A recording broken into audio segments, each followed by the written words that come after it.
So I recently did a TEDx talk, and since I did that, I have had a ton of people asking me about how do you do a TEDx talk? Like everything. How do you apply? How do you get selected? How do you actually give a good TEDx talk? Then what happens? And so on. So I thought, wow, I've been giving this advice to so many people and explaining it. I thought, what a great idea for a video. So anybody who's out there looking and asking these same questions, you've come to the right place. So here's the deal. May 3rd, 2025, I gave a TEDx talk in Oshawa, Ontario at the Biltmore Theatre. My talk was on why serendipity might actually be the key to success. And I won't give it all away for you. I'll put the link in the show notes or in the comments as well. You can go watch it if you want. But it was a huge, amazing experience for me. And I want to answer questions that you might have around, well, how do you get to give a TEDx talk and what is the experience like and how do you do it well? So I'm going to take you back to the application process. How does this even start? So I know before I looked into it, I had no idea. I thought, do you get invited? Like, how do people give TED Talks? Do they reach out to you and say, hey, we'd love for you to give a TED Talk? Do you have to apply? And the answer is you have to apply. There are thousands of locations around the world where TED Talks are being given all the time. Every year, TED Talks in several cities around the world. So, what you want to do is you want to just do a search and say, well, what TED Talks are being hosted in cities somewhere near me? Obviously, closer the better, unless you want to travel. We actually had some people at the TEDx Oshawa talk that came from around the world. Somebody from Costa Rica, I think. There was somebody from the east coast of Canada, somebody from the west coast of Canada, and the rest of us were mostly local. But yeah, if you want to travel and give your TED Talk, look for that too. But the main thing is where and when do you want to try and give a TED Talk? And be aware that the application process is usually quite long. For the May 3rd, 2025 TED Talk that I gave, the application process opened in March, I think, of the previous year. So in 2024, I filled out an application to speak at TEDx Oshawa. Now, the main thing they ask you in the application is what is your unique idea? That is what TED is all about, spreading unique ideas. So you need to have a really good, unique idea if you want to be selected. That's the main criteria. And then there's a little bit about you, yourself, your background, and so on. And then I was asked to submit just a 2-minute video of me discussing my unique idea. I'm imagining that so that they can get a little better idea of your idea, but also get a bit of a sense of you and what you're like as a speaker as well. From there, it was a waiting game. I think I found out maybe December 2024, maybe it was early January 2025. So we're talking 9, 10 months later, I get an email from TEDx Oshawa saying I've been selected as one of the few people who were selected to speak. I think there was 12 of us. And from what I heard, there were several hundred people that applied to speak at TEDx Oshawa, 300 or 400 people, and 12 of us got selected. So it's a pretty selective process. So make sure you've got a great idea. Make sure you've got a bit of a presence when you're doing that. But that was the application process. Then the work started. This was January, late December, early January 2025, I think I found out. My talk was coming up on May 3rd. There's still several months there to get ready for this TED Talk. So that's January, February, March, April. That's 4 months of preparation. And trust me, I needed it. And so did everybody else in our group. And here's why. Basically, giving a TED Talk is like an art and a science put together, and I soon found this out. I've given speeches before, I've done lots of talks before, and I always get, lots of rave reviews about how good a speaker I am. But in this case, it was you're sharing a unique idea, and at TEDx Oshawa, we only had 10 minutes. Some TEDx locations allow you more. Sometimes it's 12, 15, maybe even up to 18 minutes or longer. At TEDx Oshawa, they kept it to 10. So delivering a talk that is engaging, impactful, memorable, causes people to think and maybe even take action with a unique idea all within 10 minutes is extremely difficult to do. Give me 25, 30 minutes, no problem. I can fit all that stuff in. Give me 10 minutes, boy, you really have to know what you're doing and go through a ton of editing in order to deliver a pretty impactful talk there. So we had 10 minutes, but we had 4 months to get this together. So this, luckily, TEDx Oshawa is extremely well organized and put together, and they gave us all kinds of support and resources. Right off the bat, we were given free access to a TED Talk course. How do you actually write and structure a TED Talk? What goes into a good TED Talk? What should happen in the first couple seconds of a TED Talk? What should happen in the first few minutes? What should happen in that middle section of a TED Talk? What should happen at the end, the last couple minutes? How do you end off a TED Talk? So we were going to given access to this course, and it was mandatory that we set up calls. Every Sunday, there was access to workshop calls with one of the TEDx kind of organizer mentors for TEDx Oshawa. We were told we had to do at least two a month, I believe it was. So twice a month on a Sunday, we would log into a Zoom call, pick our time slot, and we would be going over our speech with our mentor. So this in the beginning was, writing the speech. So do we have a good opening line? Are we getting the problem across uh, successfully in the first couple minutes? Do we dive in and tell our story if that's part of it? Is it engaging? Are we ending it off properly? Is there a call to action? Is it clear? Are people walking away with 3 steps or something like that they need to remember from our talk? There is so much that goes into writing and then editing a TED talk, especially when it's 10 minutes. Like, there's all kinds of stuff that I wanted to be in my TED talk, but I had to cut it out, and I just had to let go of, what, that piece is amazing. I love it. It's not going to fit. I just got to let it go. Now, above and beyond the resources that they gave us, I really wanted to take this seriously. I thought, it's not every day you get selected to give a TED talk.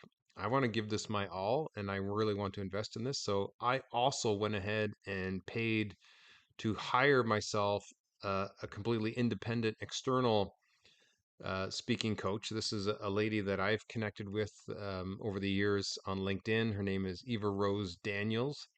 She is just an incredible resource.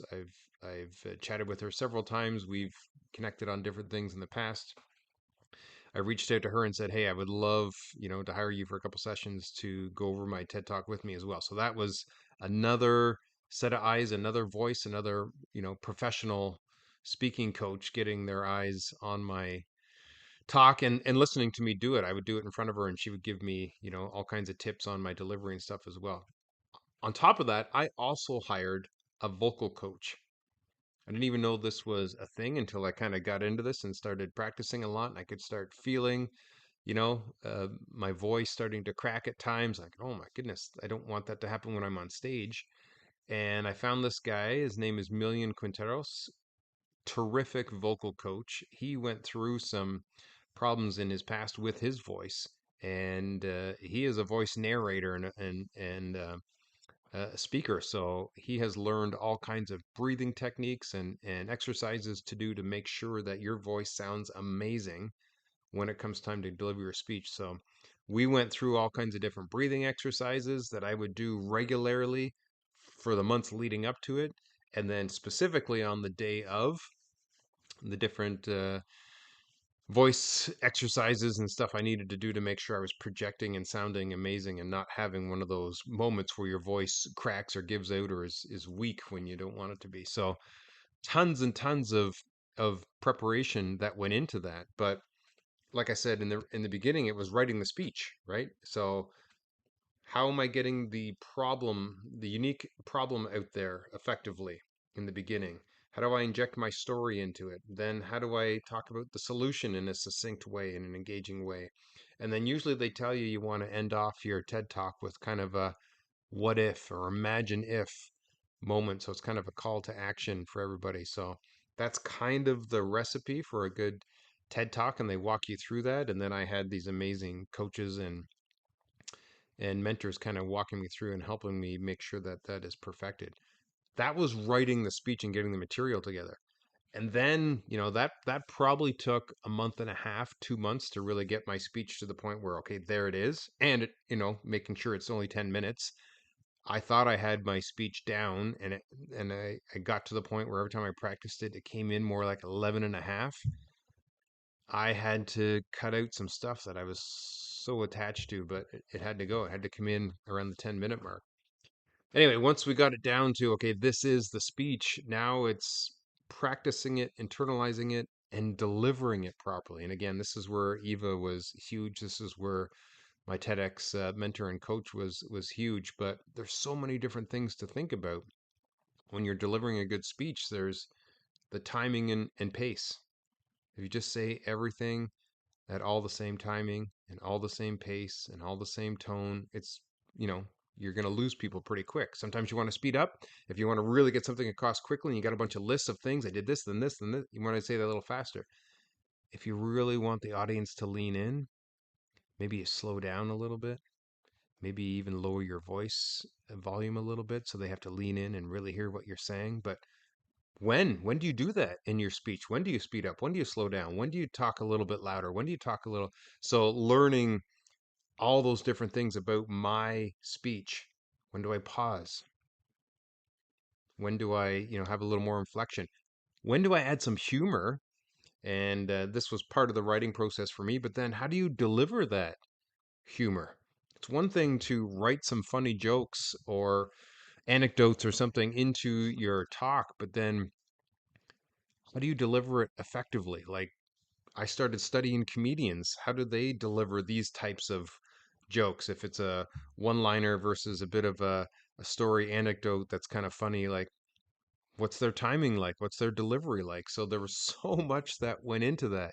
Never mind, if you're pausing for a second, not to try and fill that with filler words like right, stuff like that. So really getting that delivery down. I'm glad I had, a good 2.5 months to practice that. And this was where it became very important as well, that through that process of practicing the speech, the talk, it wasn't that it was memorized. It wasn't like I had something word for word in my head. I had internalized the talk. I had internalized what I wanted to say and how I wanted to say it. So when I practiced it, it wasn't sounding the same word for word every time. Same speech, you might not know the difference, but I was just remembering what I wanted to say, and then it would come out that way because I had said it so many times. So if you memorize a speech, it probably comes across as though you've memorized it. It's going to be a little more monotone. It's going to be a little more robotic. I didn't want that. I wanted mine to feel natural and feel the emotion coming out. So instead, it was internalize the speech. So tons and tons of work, 4 months of work between, a good month and a half to 2 months of writing it, getting the material down, and then another couple months of practicing the delivery. So as we got closer to May 3rd, TEDx Day, that's when they really wanted to make sure we were ready. So we had mandatory calls where we had to deliver the final 10-minute version of our speech several times in those last few weeks leading up to the TED Talk day. So couple times we had to do it in a group session where we would just give each other feedback, and then, okay, that's a little bit of a rough copy, but that's okay. We still got a few weeks left. As we got closer, then it was okay, now we're doing a full dress rehearsal over Zoom in the exact order you're going to do it on the day of. So you kind of get a feeling for that rhythm, and you should have your speech down now. You're standing up in front of the camera, put something on the ground so you don't much. You got to stay within that 5 foot radius of the infamous TEDx red dot. So really practice what it's going to be like on that day. And then on the day of, which I'll get to in a moment, we did an actual dress rehearsal there at the actual Biltmore arena a theater on the stage. So you got to feel what it was like to actually step onto the stage, onto the red dot, see that countdown timer. In this case, it was empty, no audience yet, other than a few people mingling around getting ready. But now there's a bit of muscle memory of this is what it's going to be like when I get up there in a few hours and actually deliver the talk. So all that was leading up to May 3rd, my TEDx Talk day at the Biltmore Theater in Oshawa. I should also mention great group of speakers that I got to know. We had a WhatsApp group chat. We had all kinds of group Zoom calls, and we even got together and met a few times um, for dinner to really get to know each other, including the night before. So on May 2nd, the evening of May 2nd, we all got together. We went out for dinner and got to, kind of, are you ready? Are you ready? How you feeling? What's going? And really pump each other up and get psyched out and ready for that next day when we're all going to step on that stage. So just a great networking and relationship building experience as well. Just getting to meet these people from all different locations and hearing their stories and their backgrounds and why they were doing a TED Talk and what led them to want to do a TED Talk and what's their TED Talk about and what's the story behind their TED Talk. So that was an incredible experience. Okay, day of. So on the day of my TED Talk, May 3rd, 2025, first thing was got to get up, and it was about a 45-minute drive from my house. So I did a TED Talk that's not too far away. I didn't stay over there that night. It was easy for me to drive in. So got up, had breakfast, drove in with my wife, and had to be there to do a rehearsal. Only speakers were allowed in the building and people kind of getting ready, all the TEDx Oshawa people. So they were getting the theater ready, they're getting it all set up, going through the mic checks and all that kind of stuff. And, here's your order that you're going to be doing your rehearsal. And that was amazing because you already get to work out some of those kinks. Where do I go to get my mic? What's involved in getting your mic set up? Where's the clicker for my slides? And who's going to introduce me? And how's that? So all that was done, and you're doing it on the actual stage that you're going to be giving your speech at later. So now you're not stepping on that stage for the first time when you deliver your TED Talk going, whoa, what's this like? You've done it already that day and you've given your full speech. The toughest thing for me was when you step on that red dot, we had this little countdown timer that sat on the floor that only the speaker can see. And immediately, as soon as you start talking, it starts counting down from 10 minutes. And now the pressure's on, right? I better keep this within 10 minutes because they said, you're not supposed to go over. This is the rules. We got to keep this on track. We got 12 speakers times 10 minutes each plus, a break in between and stuff. This cannot run on long.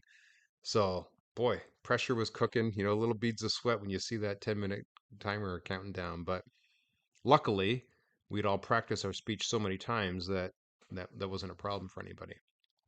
So anyway, it was do the dress rehearsal. That was amazing.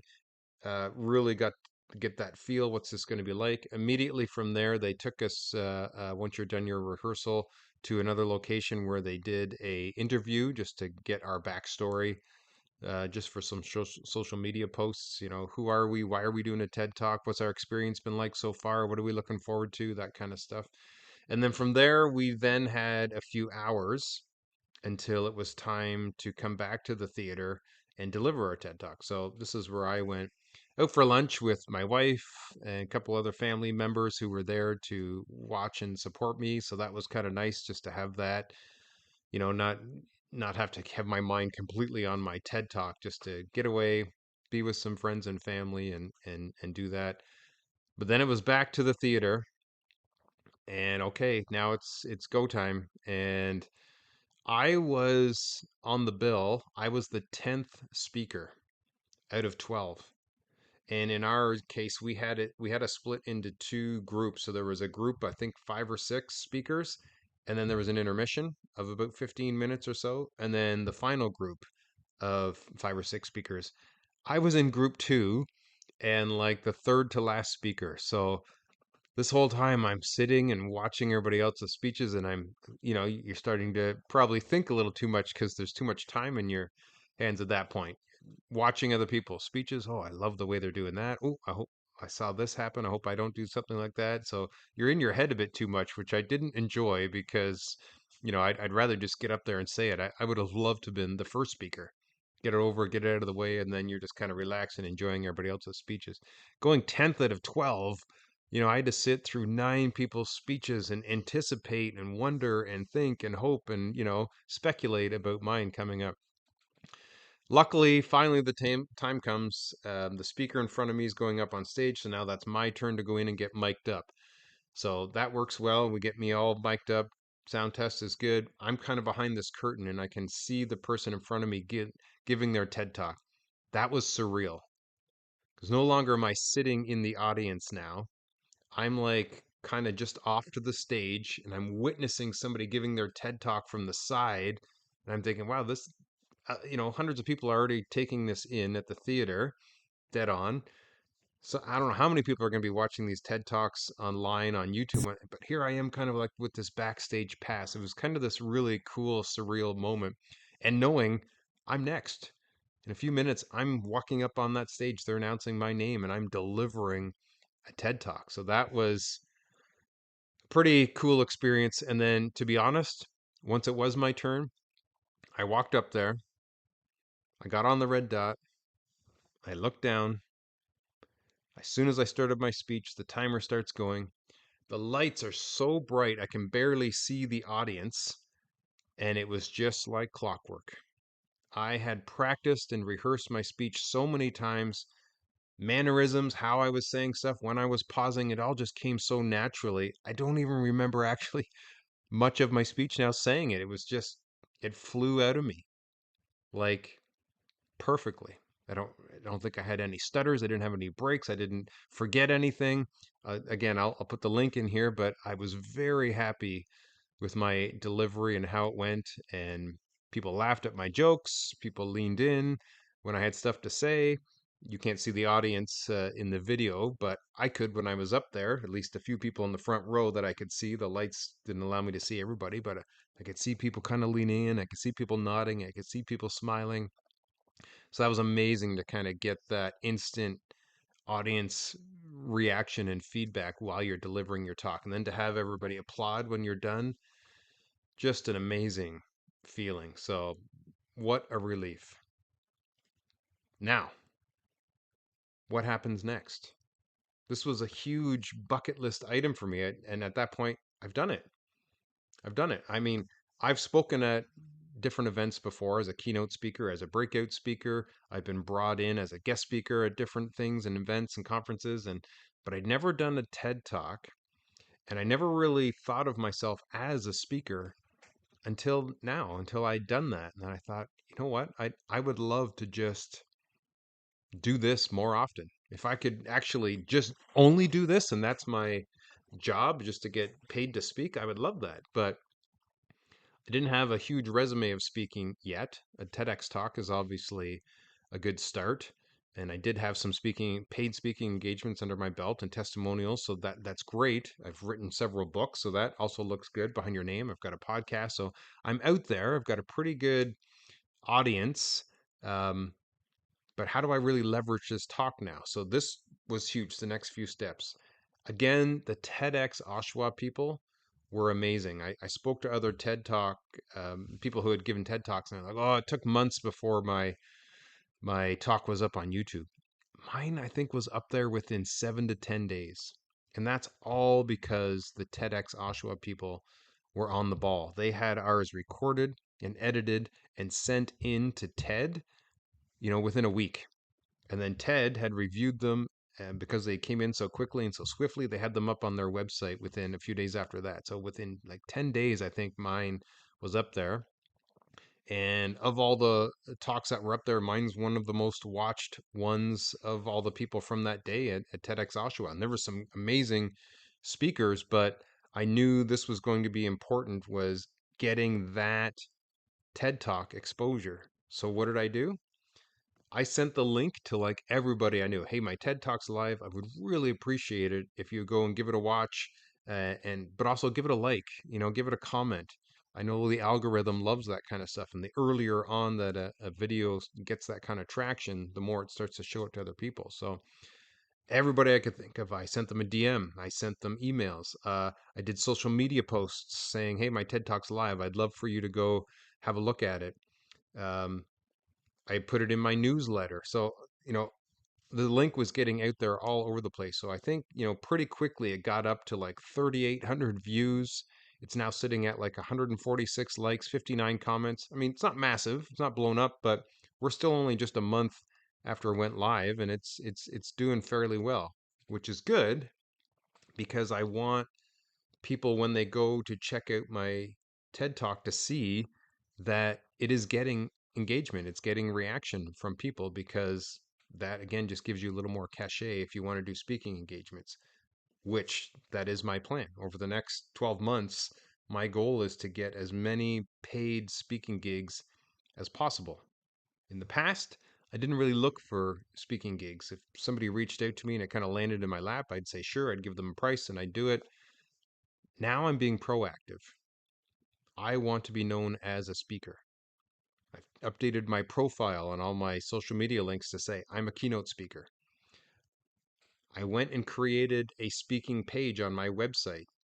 If you go, you can check it out, www.dennisgeelen.me/speaking. You'll see what I've done on there. I've got testimonials. I've got logos of different places where I've spoken. I've got pictures of me speaking. I've got a link to my TED Talk. I've got a list of several different keynote speeches that I can give and what audience are they appropriate for and what would the audience take away from them. So making it really easy for people to get a sense of who I am, what I'm like as a speaker, and what I talk about. I created a speaker one page. It's kind of very similar to what you see on my website speaking page, but it's like a PDF version in case I just want to email that to somebody or print it off and give it to people. So again, they've got all that information about me. I've created a rate card where um, here's how much I charge depending on the type of talk, the length of talk, what type of event this is for, whatever. Here's how much I would charge. So that gives people an idea. Um, and then the real heavy lifting happened. So now I've got the TED Talk that's doing well on YouTube. It's getting lots of views, lots of likes, lots of comments. I've got my material, my speaker page, my one page, my rate card. I'm starting to get this out there that I'm a keynote speaker. I've updated my profiles. Now I start really putting it out there that I want to do speaking gigs. So I start reaching out to anybody I know who works in an event planning role saying, hey, here's what's going on with me. Here's a link to my speaking page. Here's my TEDx page. I'd love it if you can consider me for future speaking engagement. Those were people I knew that are already kind of warm. That's great. They're in that position. I already got lots of thumbs up back from people going, oh, we'd love to add you to our roster. We don't have any events you're needing speakers at the moment, but you're now in our queue. Great. Then I started researching a whole bunch of different events. Okay, which ones are coming up in like the next 6 months where they're probably starting to look for or finalize their speakers? I'm going to start reaching out to them. Some of them right on the website, they have, apply here to be a speaker. I've probably filled out 20 of those. Other ones where they don't have that, they just say, send us an email. Here's our contact information. Great. I've sent off maybe 20, 25 of those emails. And then what I've also done is I've reached out to some where it's a little closer to the event and they've already got their speakers. But I've reached out just to say, hey, I know your event's coming up soon, but just in case you have a speaker that can't make it or, has to bail out at the last moment, I'd love to be considered. And in each one, I'm giving a little bio on me. Here's a link to my TED Talk. Here's a link to my speaking page, so they've got all the kind of information they need. Here's the type of stuff I talk about so that if at the last second somebody pops out, hopefully I'm top of mind. So I'm already starting to get some traction there. I don't have any brand new speaking gigs booked yet, but I'm getting lots of, oh, this is amazing. Thanks for reaching out to us. We'll get back to you as soon as we need a speaker. So that's it. I'm doing my homework. I'm putting it out there and really leveraging that TED Talk to hopefully turn this into more paid speaking gigs. And then the more I can get those under my belt, the more I can continue to raise my prices as I speak at more significant events. But it all starts somewhere. So I hope this video answered a bunch of questions you have about how do you do a TED Talk? Why would you do a TED Talk? How do you leverage a TED Talk? What's it like to do a TED Talk? You know, all that kind of stuff. If you still have questions, I would love to answer them. Put them in the comments and I can respond there, or reach out to me directly if it's a more in-depth question. You can contact me through the contact form on my website at dennisgeelen.me, or you can just send me an email directly, dennis@dennisgeelen.me, and I would love to interact and answer any questions I have. Hopefully I can answer them for you about applying for, giving, and leveraging a TED Talk. All right. Happy talking.